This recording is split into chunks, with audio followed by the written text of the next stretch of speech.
Welcome, everyone, to Fun with Fill in the Blank. Oh, Sheldon. What? What did we just talk about? All right.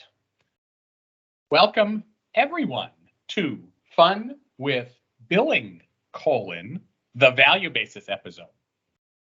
We'll get there eventually. What, you might ask, does that title even mean? It's not my title, but if you must ask a question, that's a good one. Clever. Dare I ask why you're dressed as rich Uncle Pennybags? Because they're talking about billing, money. Oh, fair enough. How's that mustache feel?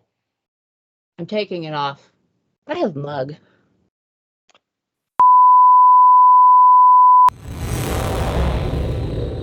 Fair enough. But back to the original question, in panoramics, we have several methods we use to determine the balance upon which you will bill. This is called the value basis. Oh, look, we have a caller. How fun is that? Hi, Sheldon, Amy. It's Howard. Howard, again? Now what? I just wanted to ask whether you thought that flag was a bit cheesy, or if you think it's a quality prop. Oh, it's so cheesy. Yes, cheesy. Yes, of course it is. This whole shtick is cheesy, but it's cheesy with a point. That joke would be a whole lot better if this were pointier. But safety first. Oh, look, another caller. A real caller. Hey, I resemble that. Go ahead, caller. What's on your mind? Before you sidetrack with Howard, you said in panoramics. Yes, I did. I remember. There are other products out there. Are you going to talk about any of them? Are you trying to start a cola war here? No, I am not. This is a show by and about panoramics. That much is consistent. Goodbye to both of you. We need a way to screen callers. And apparently we need some better flags.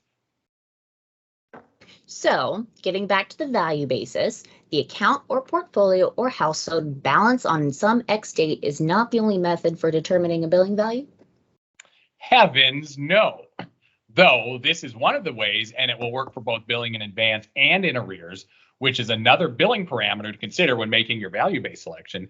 And we'll get to that later. That's called a teaser. It's meant to hold the viewer's interest with a promise of something interesting later in the podcast.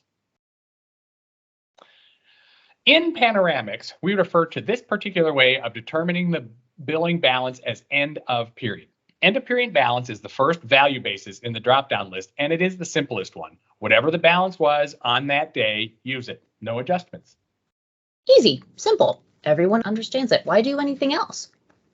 Because not everyone uses it. And for very good reasons, which I will get to another teaser. And we have a product to sell, which you should fully understand, Mrs. Monopoly. Chill. Sheesh. A common teaching method is to tell them what you're going to tell them, then tell them, and then wrap it up by telling them again. Is that what you're trying to do here? No. Why not just say it once? Not everyone is you, Sheldon.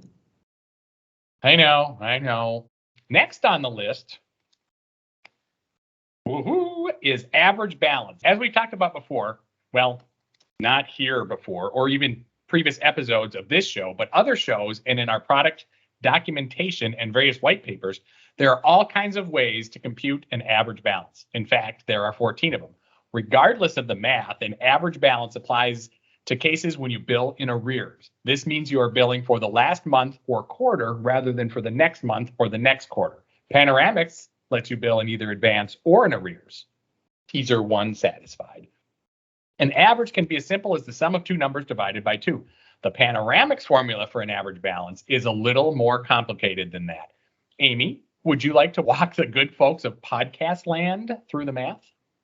Why? Is it because you don't think I understand math as well as you? Well, you don't. True enough. As you can see, the average balance formula in panoramics takes into account both the market changes and the cash flows during the previous billing period. The market changes are covered in the first part of the formula inside the big parentheses things, where we add the ending and starting balances and remove the net value of all the cash flows and divide by 2. With this, the impact of any cash flow is negated. So far, acceptable. Then we add back in this W amount, which is a weighted cash flow, which takes into account both the number of days for which the cash flow applied and the number of days in the period. This is actual days, whether you check the actual days setting parameter or not. It's just more accurate to do it that way. Great. So, what do we need to tell the good people that this is not? An average daily balance? Right. And why is it not an average daily balance? Besides the math, I mean. Because average daily balance is evil.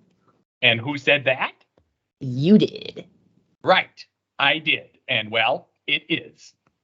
Because you can never prove an average daily balance back to a custodian statement, and with this method, you can.